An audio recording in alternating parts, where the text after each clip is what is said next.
है ना। तो बहुत सारे सिद्धांत हैं कि ये होना चाहिए तो ये हो जाएगा, ये होगा तो ये हो जाएगा, बहुत सारी बातें इसमें जो है इंक्लूड है। तो ब्रायोफाइटा ग्रुप में या ब्रायोफाइटा किंगडम में कहें कि हमने जो है टिटिकम एस्टिवम में ऐसा काम किया है ना, और इसकी ये ग्रोथ है, इसमें इतनी प्रोटीन हमने बढ़ाई है, इतना खनिज लवण बढ़ाया है, और ये इतने कम पानी में उत्पादित हो सकता है और इतना अधिक से अधिक उत्पादन दे सकता है, और इसमें कोई भी जो है साइड इफेक्ट मनुष्य को खाने से नहीं है ना। तो ये सब चीजें बढ़ाई और घटाई जाती हैं। अब इन चीजों को बढ़ाएंगे घटाएंगे कैसे? बढ़ाएंगे घटाएंगे तभी जब हमें उसकी पूरी बॉटनी पता हो, पौधे की पूरी वनस्पति पता हो कि किस प्रकार का पौधा है ना। उसके बाद उसका फर्टिलाइजेशन पता हो किस तरीके के करेगा, कितना खाद लेगा, कितना पानी लेगा, कितना उत्पादन देगा, ये सब सिस्टम जब आपको पता होगा तब आप ट्रायल लगाएंगे, फिर उस पर टैग लगाएंगे, फिर आप रिसर्च पेपर अपना निकालेंगे। तो इस प्रकार से जो है रिसर्च होती रहती है लगातार, और कहीं ना कहीं ये जीवन में फायदा करती है, मानव जीवन में, और साथ साथ किसानों के लिए भी बहुत ज्यादा फायदेमंद चीज है, क्योंकि भारत का ज्यादातर जो है पॉपुलेशन खेती किसानी पर निर्भर है। तो ये तो अपने आप में एक पैसे भी बहुत बड़ा विषय है कृषि। ठीक है, तो कृषि के विषय में हमने बता दिया कि आज की जरूरत क्या है और हम इसको क्यों पढ़ रहे हैं, है ना। बहुत पुराने समय से मनुष्य देखिए अपना ऐसे हल्का फुल्का पहले हल चलाया, उसके बाद धीरे धीरे इंप्रूवमेंट करता चला आया, है ना। और आज जो है बहुत हाई टेक्नोलॉजी में आ गया है, इतनी हाई टेक्नोलॉजी में कृषि आ गई है कि बहुत सारे यंत्र हो गए हैं, बहुत सारी दवाइयां हो गई, अब तो दुकानें ही पूरी पूरी इंसेक्टिसाइड पेस्टिसाइड की हो गई है ना। चलिए अब कुछ टर्मिनोलॉजी के बारे में आपको बताएंगे हम। देखिए पहला हम देखते हैं टर्मिनोलॉजी में कि कुछ टर्म्स हैं, आपको पहले से हम आगाह कर दें कि ये टर्म आपके जीवन में सामने आएंगे, आपकी परीक्षा में भी आ सकते हैं, और इनसे आपको टकराना पड़ेगा। तो टकराओगे कैसे, तो हम वो सारी चीजें आपको बता सकते हैं। ठीक है, देखिए पहला लिखा हुआ है अरेबल क्रॉप्स। अरेबल क्रॉप्स ऐसे भी लिख लीजिएगा हिंदी में, अरेबल क्रॉप्स। देखिए अरेबल क्रॉप्स विद्यार्थियों कुछ नहीं, आपको सुनना होना नहीं है, ऐसी फसलें अरेबल क्रॉप कहलाती हैं जिनमें प्राथमिक भू परिष्करण की आवश्यकता बहुत अधिक पड़ती है। यानी कि इनको बिना बढ़िया ढंग से जोते गोड़े जो है, इनमें टिलेज की प्रोसेस जो है, भू परिष्करण की क्रिया बहुत ज्यादा करनी पड़ती है। अगर इनमें हम विद्यार्थियों भू परिष्करण अच्छी तरह से नहीं करेंगे तो फिर ये क्या होगी, ये फसलें हमारी अच्छी तरह से ग्रोथ नहीं होंगी। तो ये कहीं पर ले जाए कि वे फसलें जिनको प्राथमिक भू मतलब बोने से पहले अत्यधिक भू परिष्करण की आवश्यकता होती है ना, तो उन्हें कहते हैं हम अरेबल क्रॉप्स। देखिए इसमें लिखा भी होगा हो सकता है, ऐसी फसलें जिनके लिए भू परिष्करण क्रियाएं करना आवश्यक होता है। ठीक है, मतलब नेसेसरी है, नेसेसरी नहीं है, नेसेसरी है कि बिना भू परिष्करण के हम इन फसलों को नहीं बो सकते हैं, तो उसको कहेंगे अरेबल क्रॉप्स। तो इसके उदाहरण आपके लिखे हैं आलू, तंबाकू, धान, मक्का और गन्ना। ठीक है, तो आलू हुआ, तंबाकू हुआ, धान हुआ, मक्का हुआ और गन्ना हुआ, इनको हम विदाउट टिलेज ऑपरेशन के जो है नहीं बो सकते हैं। ये बिल्कुल सिद्धांत है कि बिना टिलेज ऑपरेशन के इनको हम बिल्कुल भी बो नहीं सकते हैं। ठीक है, चलिए अब बात करते हैं हम नेक्स्ट। अगला पॉइंट जो है हमें दिख रहा है इसमें अले क्रॉपिंग। देखिए अले क्रॉपिंग विद्यार्थियों वे फसलें होती हैं, अभी आपको हम बता रहे हैं। देखिए अले क्रॉपिंग वे फसलें होती हैं जैसे हमने दो बड़ी फसलें, जैसे दो पौधे हैं, दो रो है किसी बड़ी बड़ी फसलों के, जैसे कैसिया बो दिया हमने, यूकैलिप्टस बो दिया, है ना। इन दो बड़ी बड़ी फसलों के बीच में एक कोई हम जो है दूसरी फसल छोटी सी लगा दें तो उस फसल को कहेंगे एले क्रॉपिंग। ठीक है, बड़े पेड़ों की पंक्तियों के बीच में फसलें उगाना कहलाता है एले क्रॉपिंग। ठीक है, बड़े बड़े पौधे जैसे होते हैं, जैसे अकेसिया है, कैसिया समझ लीजिए, कैसिया, कैसिया के बीच में उर्द, इस प्रकार से अगर कर दें, है ना, तो कैसिया के बीच में अगर उर्द बो देंगे तो ये भी एले क्रॉपिंग। यानी कि हमने बता दिया है सिद्धांत आपको कि दो जो है बड़ी फसलें होनी चाहिए, यानी कि हार्टिकल्चरल क्रॉप्स भी हो सकती हैं, हम कह सकते हैं ऐसा, कोई दिक्कत नहीं। अगर कोई उद्यान वाली फसलें भी बड़ी बड़ी हैं और उनके बीच में अगर हम कोई जो है एग्रोनॉमिकल क्रॉप्स करना चाहें तो उसी को हम कह देंगे एले क्रॉपिंग। ठीक है, तो उसको हम क्या कह देंगे, एले क्रॉपिंग कह देंगे। चलिए नेक्स्ट अगला हम देखते हैं आर्गुमेंटिंग क्रॉपिंग। ठीक है, अब देखिए आर्गुमेंटिंग क्रॉपिंग कौन फसलें होती हैं, ये देखिए बहुत जरूरी है आपको याद करना है, याद ही कर लीजिए, क्योंकि सत्यम पीडीएफ, ठीक है, पीडीएफ भी आप लोगों को जो है प्रोवाइड करा दिया जाएगा, कोई दिक्कत नहीं है। ठीक है, आर्गुमेंटिंग क्रॉप्स देखिए क्या होती हैं। देखिए आर्गुमेंटिंग क्रॉप्स का मतलब होता है कि जो एक मुख्य फसल होती है, जैसे हमने कोई एक मुख्य फसल बो दी और हमें जो है साथ साथ में उस मुख्य फसल के क्यों समय को खराब किया जाए, क्यों बॉर्डर को खराब किया जाए। जैसे ये हमारा पास फील्ड है विद्यार्थियों, देखिए आप, ये खेत है और इसमें ये बॉर्डर्स हैं, ये बॉर्डर्स हैं। ठीक है, अब इसमें हमने मान लीजिए बो दिया बरसीम, क्या बो दिया, बरसीम, और बरसीम अगर हमने यहाँ बोया, यहाँ बोया, यहाँ बोया, ये सब बरसीम बोई थी। ठीक है, और इसके साथ जो मेड़े हैं इसके बीच में रिज्स हैं, ये क्या है, रिज्स हैं, और इन रिज में अगर हम विद्यार्थियों देखें तो ये खाली पड़ी रहेंगी और हमारा जो है समय भी नष्ट होगा। और अगर यहाँ पर हम कोई फसल बो दें इसके साथ में और जब बरसीम हो तो काट लें, बीच में भी बो सकते हैं, ऐसा कोई रेस्ट्रिक्शन नहीं है कि मेड़ों पे ही बोएं, हमने लिख दिया है। बीच में भी यहाँ पर जैसे सरसों बो दी हमने इसके साथ में, है ना, तो ये क्या हो गई, सप्लीमेंट हो गई। क्या हो गई, सप्लीमेंट। आप बड़े बड़े रेस्टोरेंट में जाते हैं तो वो कहते हैं कि हम एक सर सप्लीमेंट दे रहे हैं आपको साथ में, मतलब खाना खिलाते हैं तो खिलाते ही है और साथ में एक मिठाई पीछे से दे देते हैं। कुछ लोग कहते हैं कम्प्लीमेंट्री में है सर, पैसा आपसे नहीं लगेगा लेकिन कम्प्लीमेंट्री में हम आपको खिला रहे हैं। क्यों? क्योंकि हमारी रेटिंग बढ़ जाए होटलों की। तो इसलिए जो है ये बरसीम हमने बोया और बरसीम के साथ साथ सरसों कर दी तो सरसों सप्लीमेंट्री में हो गई, तो इसका जो है उत्पादन बढ़ा दिया। अल्टीमेटली हमारा जो उद्देश्य था कि एक फसल के साथ दूसरी फसल कर ली और उसका क्या किया हमने, उत्पादन बढ़ा दिया। इसी को हम आगुमेंटिंग क्रॉपिंग कहते हैं। तो जैसे सरसों प्लस राई और रेजिका में भी अगर कर सकते हैं, ठीक है, तो ये हो गया हमारा आगुमेंटिंग क्रॉपिंग। अगला है नेक्स्ट रिले क्रॉपिंग। देखिए ये बहुत कठिन नहीं है, ये तो आप एकदम एक ही बार में समझ जाएंगे। रिले रेस, एक रेस होती है, दौड़ होती है, एक दौड़ होती है जिसको कहते हैं रिले। दौड़ का नाम होता है रिले, रिले दौड़।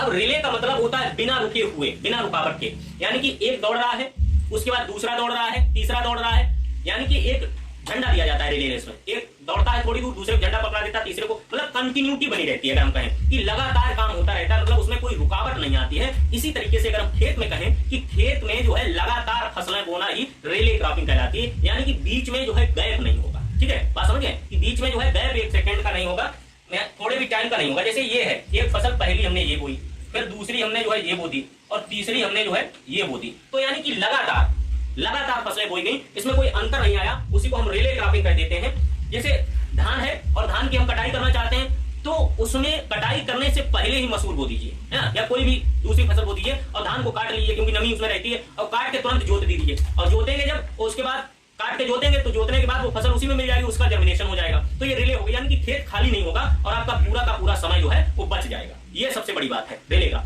ठीक है, तो ये हो गया रिले का, है ना, लगातार कंटिन्यूटी बनी रहे, यानी कि कोई भी हमें जो है इसमें गैप करने की आवश्यकता नहीं, लगातार होता रहे, कंटिन्यू होता है। ठीक है, पहली फसल को काटने से पूर्व, देखिए लिखा हुआ है, पहली फसल को काटने से पूर्व दूसरी फसल लगाना या बोना रिले या अवतरण फसल कहते हैं। यानी कि हमने पहले ही बताया है कि गैप नहीं होना चाहिए, जो पहली काटी है उससे पहले ही हम नेक्स्ट क्रॉप जो है, ससीडिंग क्रॉप जो है वो बो देते हैं। इसी को कहते हैं ससीडिंग क्रॉप, जो अगली वाली फसल होगी। ठीक है, इस समय जो है प्रोसीडिंग क्रॉप है, तो ससीडिंग क्रॉप को पहले ही हम उसमें जो है बो देते हैं और उसके बाद जो है हमारी अगली क्रॉप वो बोई जाती है। ठीक है, चलिए, तो यही रिले होता है, यानी कि गैप ना हो। चलिए अगला पॉइंट देखते हैं नेक्स्ट। देखिए रेटूनिंग, ये गन्ने से संबंधित है ज्यादातर, इसको हिंदी में कहते हैं पेड़ी। क्या कहते हैं? पेड़ी। तो रेटून क्रॉप्स होती है। क्रॉप्स का मतलब क्या है कि गन्ना एक बार तो हमने काट लिया और एक बार काटने के बाद जो उसका दूसरा कल्ला निकले तो उसी को कह देते हैं रेटून निकला जिसका, है ना, तो वही कहलाती है रेटूनिंग। अब उसमें क्या है, दूसरे कल्ले में एक केवल हमें समस्या ये रहती है कि उसमें हमें नाइट्रोजन जो है इसकी अपेक्षा अधिक देनी पड़ती है। जो पहले गन्ना था उससे जो है 25% ज्यादा नाइट्रोजन हमें देनी पड़ेगी, क्योंकि बेसिक पौधा नहीं है ये, मतलब इसका मदर प्लांट नहीं है ना, ऐसा नहीं है, मात्र पौधा नहीं है, ये दूसरा पौधा हो गया है। यानी कि एक बार तो उसकी ऊर्जा चली गई, अब दूसरी बार जो ऊर्जा उसमें वो देगा, कल्ला देगा, है ना, जर्मिनेशन करेगा, तो उसमें हमें नाइट्रोजन अधिक देने पड़ेगा, क्योंकि ये जो है मदर प्लांट नहीं है, तो ज्यादा ऊर्जा की आवश्यकता होगी, इसलिए इसको रेटूनिंग कहते हैं, पेड़ी कहते हैं। ठीक है, इसमें 25% अधिक नाइट्रोजन दिया जाता है। इसमें लिखा है पहली वाली फसल को काटने के बाद उसी तरह से दूसरी फसल लेना, टूनिंग नहीं, रेटूनिंग कहते हैं। ठीक है, रेटूनिंग कहलाता है, क्रिया गन्ना और घास में की जाती है। देखिए घास में भी किसमें की जाएगी, हाथी घास, नेपियर घास, इनमें क्या होती है, बरसीम में भी कर देंगे रेटूनिंग, कौन सी बड़ी बात है। क्यों? एग्रीकल्चर में ऐसा नहीं कि कोई लिखाई हो, जरूरी नहीं है। अरे बरसीम को हमने काट दिया, फिर दोबारा जब आई तुझे रेटूनिंग नहीं हो, क्या हुआ, है ना, अपने पास से भी बनाया करो। कोई विषय पढ़ने वाला है प्रैक्टिकली, है ना, आपके यहाँ प्रैक्टिकली होगा, करते होंगे बरसीम, तो जरूरी नहीं है एग्जाम्पल में अगर बरसीम ना लिखा है तो कहोगे कि नहीं बरसीम कैसे हो जाएगी, रेटूनिंग हो जाएगी, दूसरी निकल आती है, रेटूनिंग ही तो है ना। चलिए नेक्स्ट, अगला कैश क्रॉप, नकदी फसल। अब देखिए जैसा कि नाम से ही विदित है इसमें कि फसल जो है वो कैसी है, नकदी है। ठीक है, नकदी फसलें, कैश क्रॉप्स। कैश क्रॉप्स का मतलब हम अगर बिल्कुल मोटा मोटा लें तो ये है कि ऐसी फसलें जिनको हम अपने घर पे ज्यादा लंबे समय तक और ज्यादा मात्रा में स्टोर ना कर सकें और सीधा सीधा मार्केट में दे आए। अब दे आने का मतलब ये है, हमें थोड़ा नाराजगी है ये व्यापारियों से, सरकार दोनों लोगों से, कि उसका उचित दाम नहीं बताइए। ऐसी फसलें हैं जो बिल्कुल आदमी उसे ज्यादा कंज्यूम तो कर नहीं सकता है, ना ज्यादा समय तक स्टोर कर सकता है, ना खा सकता है, ना रख सकता है ज्यादा समय तक, और उसे फेंकना बाजार में ही है। और बाजार में फेंकने का व्यापारी भाई लाभ उठा लेते हैं और सरकारें भी। क्यों? क्योंकि उनके पास पैसा है और पैसा से वो क्या करते हैं, इनका स्टोरेज रेफ्रिजरेटर उनके पास बड़े बड़े हैं तो स्टोर कर लेते हैं। बेचारा अल्टीमेटली इंडियन फार्मर जो है वो मरता है और हमारे प्रधानमंत्री ने उस समय वही तभी नारा दिया था 1964 वाली लड़ाई में ही कि जय जवान और जय किसान। जवान की इसलिए जय की थी कि वो लड़ाई कर रहा था, शहीद हो रहा था, सीमा संभाले था हमारी, और जय किसान इसलिए कहा कि भाई अनाज उगाते रहो, नहीं तो अगर भुखमरी पड़ना हुई शुरू तो ये भी जो है मर जाएंगे। एक हमें चीज ये गलत लगी माननीय सरकार की कि फ्रंट लाइन वर्कर्स में, जो कोरोना काल में फ्रंट लाइन वर्कर्स हैं, उनमें डॉक्टर्स को रखा गया है, सिपाही पुलिस को रखा गया है, इन लोगों को रखा गया, लेकिन किसान को कहीं क्यों नहीं रखा गया? अगर किसान अन्न उपजाना कोरोना काल में बंद कर दे तो स्थिति क्या होगी? वो भी फ्रंट लाइन वर्कर होना चाहिए हमारे हिसाब से, तो होना ही चाहिए, क्योंकि अनाज की भी बहुत इस समय अकाल पीरियड है, महामारी है, तो इसको भी हम जो है कहीं ना कहीं बताते रहते हैं लोगों को कि ये भी फ्रंट लाइन वर्कर्स हैं। अभी आपको महत्व नहीं इनका, अभी तक डॉक्टर का भी किसी को महत्व नहीं पता चल रहा था। क्यों? क्योंकि जहां जाते थे वहां 2-4 10 रुपए 50 रुपए दवा लेके सही हो जाते थे। अब जब डॉक्टर देखता नहीं हो, 5 घंटे लाइन में खड़े होते हो, तो आज की डेट में जो है डॉक्टर का महत्व पता चल रहा है। आज इसी तरीके से आदमी को पानी का महत्व, कृषि का महत्व नहीं पता है, लेकिन जिस दिन पानी की कमी हुई, 10 लोटा उठाते हो फेंक दिया, कहीं रोड पे फेंक दिया, किसी मजे में शहर लोग उठते हैं, कुछ काम तो है नहीं, शहर वालों टोटी निकाली, ऐसे पाइप निकाले, गाड़ी के ऊपर फेंक दिए, मजे में 1000 लीटर पानी बहा दिए। अभी जब अकाल पड़ेगा जब पानी का, तो वही वाला पानी पीना पड़ेगा, रोडे वाला, नाले वाला, है ना। फिर कहोगे कि अब कैसे बचे? क्योंकि बहुत शहर ऐसे विश्व में है जो 0 डे की स्थिति में चले गए हैं, जहां पर ग्राउंड वाटर जो है अनअवेलेबल है, उपलब्ध नहीं है। तो ऐसा काम आप जो भी आपके आसपास हो उनको आप सजेस्ट करिएगा इस चीज के लिए कि अभी तो ये अकाल पड़ा है, वायु का अकाल, ये वायु का अकाल है, ऑक्सीजन नहीं मिल रही है। क्यों? क्योंकि पेड़ नहीं लगाए। इसका मनुष्य ने कभी समझा ही नहीं कि ये तो सब पकने वाले हैं, शहर वाले समझते हैं आई एम स्मार्ट, ये तो गांव वाले हैं, ये तो पकते रहते हैं आई एम स्मार्ट, है ना। पीपल क्या होता है? हम तो बहुत हाई टेक्नोलॉजी में, हम तो मालों में देख आते हैं, वही सड़े पड़े लगे एक आध पौधे, वो नहीं है, असलियत वही है ना, जिसको आप एक्सेप्ट नहीं कर रहे हैं। और ऐसी ही स्थिति एक दिन पानी के लिए आएगी, ऐसी ही स्थिति एक दिन भोजन के लिए आएगी कि आप जितना भी इनऑर्गेनिक खाने से आदमी भागेगा, आदमी कहेगा कि हम ये खाद युक्त भोजन नहीं खाएंगे, इनऑर्गेनिक भोजन नहीं खाएंगे, जिसमें खाद पड़ी है वो नहीं खाएंगे। तो आज से ही हम लोगों को अपने में धीरे धीरे चेंजमेंट लाना पड़ेगा, तो जिससे कि जो है अपने आप प्रकृति सुधर जाएगी, है ना। तो कैश क्रॉप का मतलब है ये कि स्टोरेज कर लेते हैं व्यापारी, तो यानी कि नगदी फसल। किसान तो बेचारा बेच आता है क्योंकि उसके पास स्टोरेज की क्षमता नहीं, और इतना जो है कंज्यूम भी नहीं कर सकता। एक दिन में कोई उसके खेत मान लिए 5 बीघे में आलू हुआ, और आलू हुआ 100 पैकेट, और 100 पैकेट का वो खा लेगा एक दिन में, खा भी नहीं पाएगा और रख भी नहीं पाएगा, खराब होने लगेगा। तो क्या करेगा? बेचेगा ना, तो नगदी हो गया, ठीक है। नगदी हुआ कि नहीं हुआ? अब भाई ज्यादा 1 पैकेट खा पाएगा, और वो भी 1 महीने में, है ना। एक दिन में 100 पैकेट तो खा नहीं जाएगा, तो क्या करेगा? बेचेगा। अब गेहूं है, वो नकदी इसलिए नहीं है कि गेहूं को आराम से स्टोरेज कर दिया बखारी में, चलो अभी नहीं बाद में कर देंगे। आलू को तो नहीं कर सकता है जब तक कोल्ड स्टोरेज नहीं मिलेगा, तो इसीलिए इसको नकदी कह दिया, बेचना पड़ता है बेचारे को, और नगद रुपया मिलता है। लेकिन नगद रुपया मिलता क्या है ये भगवान भरोसे, कितना मिले, कितना व्यापारी उससे लाभ उठा ले, इसका कोई मतलब नहीं है कि कितना उठाए या कितना ना उठाए। इसी प्रकार से गन्ना, अब देखिए गन्ना क्या है, गन्ना भी नकदी इसलिए है कि गन्ना को कितना चूसोगे, कितना रस पियोगे। भाई गन्ना तो एक साथ तैयार हुआ बहुत सारा, अब आदमी कितना रस पी सकता है? रख भी नहीं सकता है, रस को खराब हो जाएगा, और पी भी नहीं सकता है इतना सारा, और इतना गुड़ भी नहीं बना सकता है। जिसके पास सोर्स है वो तो बना लेगा, जैसे जिसके पास सोर्स नहीं, खंडसारी उद्योग नहीं लगे हुए, रस गुड़ बनाने के उद्योग नहीं है, तो कैसे बना सकता है? तो बेचारा वो भी बेचेगा, तो उनसे भी चीनी मिले वगैरह जो है खंडसारी उद्योग खरीदते हैं औने पौने दामों में। ऐसे कपास में भी क्या है, कितना कपड़ा पहनोगे, बना ही नहीं पाओगे। पहले बात, हमारे पास टेक्सटाइल मिल कहाँ है ना, तो ये भी बेचारा करेगा तो उसे वही है, सोना हाथ में है, अब उसे पहनने के लिए हाथ है नहीं, गंजे को जब नाखून नहीं दिए तो खुजलाएगा क्या? तो वो स्थिति किसान के सामने जो है, तो इसीलिए इसको कैश क्रॉप की श्रेणी में रखा गया है। चलिए नेक्स्ट अगला देखते हैं। अगला कैश क्रॉप, है ना, क्या है? Cash crop.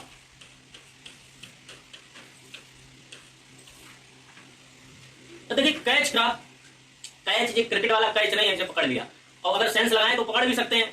कैसे? कि कोई ऐसी फसल हम बोए जो हमारी दूसरी वाली जो मेन फसल है उसको इन्फेक्ट ना करे, है ना। जैसे हमने कपास बोया है, और कपास में हमारा समझ रहे हैं कौन सा कीड़ा ज्यादा लग रहा है? बूलवर्म लग रहा है। तो बूलवर्म बेचारा जो है कपास के पास सीधा आ जाता है, हम दवा डाल भी नहीं पा रहे, तो हम कहें कि उसी फैमिली से रिलेटेड जो है, नहीं गलत हो गया थोड़ा, सॉरी, कैच क्रॉप बता रहे थे ना हम सोचे कि कोई, अब ट्रैप क्रॉप की बात करने लगे। कैच क्रॉप है, ठीक है। कैच क्रॉप विद्यार्थियों वो फसलें होती हैं जैसे कोई 2 लॉन्ग टर्म की फसलें हैं, जैसे एक फसल कोई गेहूं हो गया लंबे समय की, दूसरी धान हो गई लंबे समय की, तीसरी मक्का हो गई। इन लंबे समयों की फसलों के बीच में ऐसा टाइम निकाल लें कि जिससे हम एक फसल ले लें। अब कैसे ले लें? जैसे कि हम बताएं कि गेहूं जिसका अभी तैयार हो गया है इस समय, जिसने अप्रैल में गेहूं तैयार कर लिया, और अगला सीजन में वो कह रहा है कि हम करेंगे धान, और गेहूं तैयार हो गया उसका अप्रैल में, और धान लगेगी जाके उसकी जुलाई में, तो अप्रैल आधी, मई जून 2.5 महीने का समय, तो 2.5 महीनों में हम उसे सजेस्ट करेंगे कि आप ले आइए उर्द और बो दीजिए, और 2.5 महीने में आपका तैयार हो जाएगा। उसके बाद आप जो है आराम से बोइएगा धान। क्यों? क्योंकि इसमें एक और फायदा उर्द में, नाइट्रोजन भी फिक्स कर जाएगा, और अगर ना मन हो तोड़ने का तो हरी खाद भी दे जाएगा, है ना। फलियां तोड़ दो, उसी में जोत दो, तो हरी खाद भी मिल जाएगी, नाइट्रोजन भी मिल जाएगी, और अगली फसल जो धान है उसे भी नाइट्रोजन मिल जाएगी। बताइए इससे ज्यादा फायदा क्या? और कुछ लगना नहीं उर्द में, है ना। और खाने भरे सीजन भरे उर्द हो जाएगा, और ज्यादा अगर खेत है तो बेच और दीजिए, तो ये और फायदा। 1 2 4 6 पानी में तैयार हो जाएगा, है ना। और बीज लेके केवल डाल दीजिए, 2 किलो बीघा के हिसाब से लगभग पड़ता है, तो कितनी अच्छी बात बताइए। और हवा कहीं अगर बढ़िया चल गई, पछुआ हवा अगर चल गई, फरने वाला उर्द हुआ, तो समझ लो 1 कुंटल 5,000 का बिकता है। और कहीं लग गया बढ़िया, हमने कहा पछुआ हवा चल गई और फर गया, काम हो जाएगा तुम्हारा 2.5 महीने में। फर्जी में एक फसल मार दोगे बिना खाद डाले। तो ये मैनेजमेंट के तरीके हैं, यही कैच क्रॉप्स होती है। मतलब 2 बड़े टाइम वाली फसलों के बीच में एक छोटे समय वाली फसल जो ले लेंगे, this is known as catch crops. ठीक है, चलिए अगला देखते हैं। देखिए उसमें लिखा हुआ है उर्द, मूंग, प्याज, चावल। ठीक है, अगला देखते हैं नेक्स्ट, कोल क्रॉप्स। देखिए कोल क्रॉप्स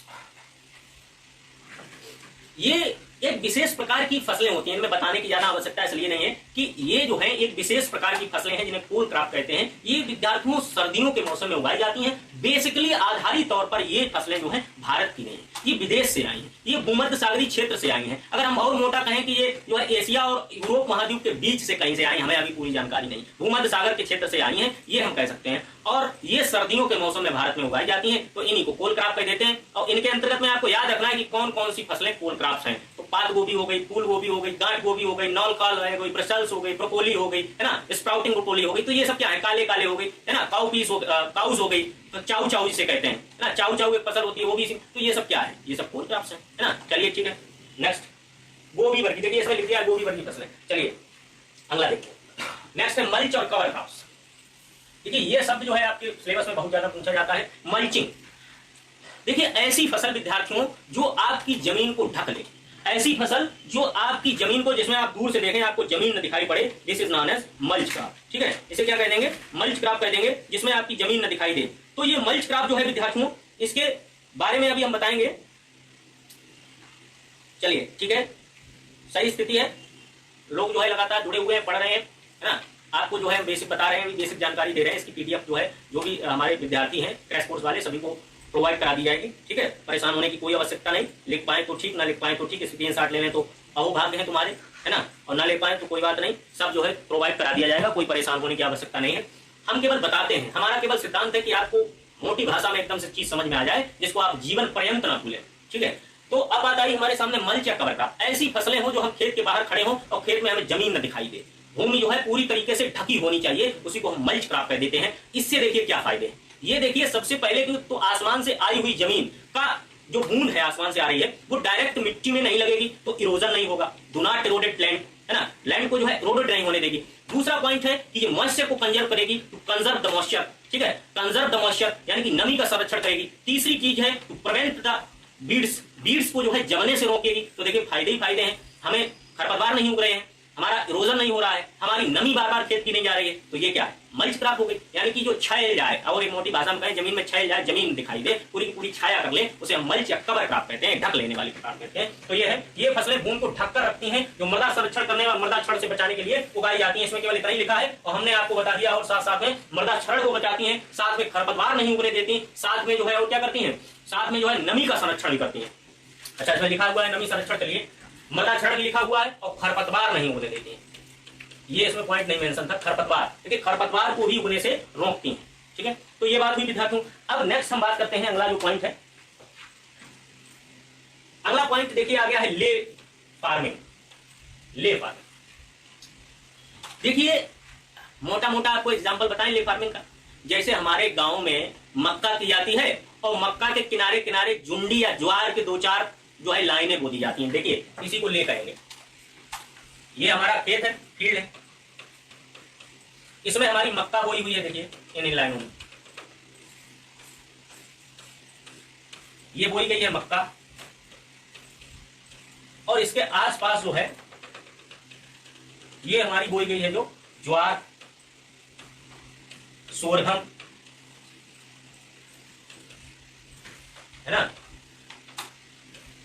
अब देखिए मक्का के बाहर जो हमारी सोरगम बोई दी गई है, यानी कि खेती के साथ जो भी हम चारे वाली फसलें कर देते हैं उन्हें ले फार्मिंग कह दिया जाता है। चारे वाली, है ना, खेती कर रहे हैं और साथ में चारा का भी यूज कर लिया उसका। अगर ज्वार को चारे के रूप में करेंगे तो ले है, अगर इसका हमने उत्पादन लिया, ज्वार का बीज लिया, तो फिर ये ले नहीं रहेगी, तो फिर किसमें आ जाएगी, फिर ये कंपेनियन वाले में सहचर फसलों में आ जाएगी। ठीक है ना, तो ये इसके सिद्धांत अलग अलग हैं कि इसका उत्पादन हम ले, ये देखिए फंडामेंटल टर्म्स है, कोई बहुत परेशान होने की बात नहीं है। जब 10 बार इन्हें पढ़ेंगे आप तो आपको अपने आप आ जाएगा, है ना, कोई किसी को बताने की जरूरत नहीं कि सर नहीं बहुत कठिन है, सरल है, कोई मतलब नहीं। जितनी बार आप, शिक्षा का ये सिद्धांत होता है, पढ़ाई का ये सिद्धांत है कि more time you repeat repeat repeat then repeat, जितनी बार आप रिवाइज करेंगे उतना ही आपका ज्ञान जो है वो बूस्ट होगा, बढ़ेगा, अपने आप बढ़ जाएगा। कोई इसमें दिक्कत वाली बात नहीं है कि कोई होशियार है या कोई कमजोर है, इससे कोई फर्क नहीं पड़ता है ना। आईक्यू लेवल का फर्क थोड़ा बहुत पड़ता है, बहुत ज्यादा नहीं पड़ता है ना। अगर जो लगा रहेगा वो सफल होगा, चाहे आईक्यू तेज हो अन्यथा ना हो, इससे हमें कोई लेना देना नहीं। केवल कंटिन्यूटी बनाकर जो मेहनत करेगा वो 101% सफल होगा। केवल आप रिवाइज करते रहिए लगातार, सिलेबस आपका बहुत है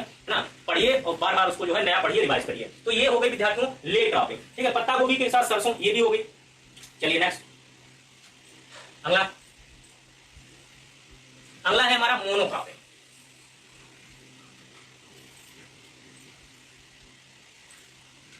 देखिए मोनो का मतलब एक और क्रॉपिंग का मतलब फसल। तो जैसे भी लिखा हुआ है एक खेत में एक वर्ष में केवल एक फसल लेना।